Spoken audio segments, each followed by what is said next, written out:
Bharatmala project गड़बड़ी मामले में एसीबी ईओडब्ल्यू ने छापेमारी की है। करीब 17 से 20 अधिकारियों के यहाँ कार्रवाई चल रही है। इनमें एसडीएम, तहसीलदार, पटवारी और रेवेन्यू इंस्पेक्टर समेत रेवेन्यू विभाग के कई अधिकारियों के ठिकानों पर जांच जारी है। रायपुर में तात्कालिक एसडीएम निर्भय साहू और तहसीलदार शशिकांत कुर्रे के घर पर दस्तावेजों की जांच चल रही है। वहीं बिलासपुर में अतिरिक्त तहसीलदार लखेश्वर राम के घर 6 से अधिक अफसर जांच कर रहे हैं।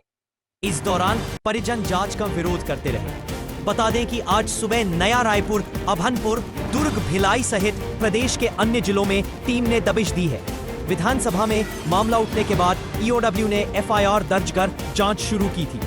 जांच के दौरान पता चला कि जमीन अधिग्रहण के नाम पर सरकारी अधिकारियों ने मिली भगत कर मुआवजे की राशि में भारी हेरफेर की। इस मामले में अब तक कई अधिकारियों को निलंबित किया जा चुका है।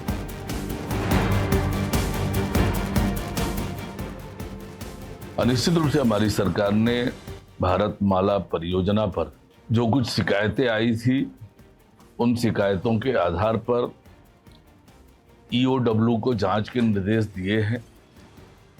ईओडब्ल्यू तेज गति से उस मामले की जांच कर रही है और निश्चित रूप से जो भी दोषी होगा वो पकड़ा जाएगा, उन पर कानूनी सम्मत कार्यवाही होगी।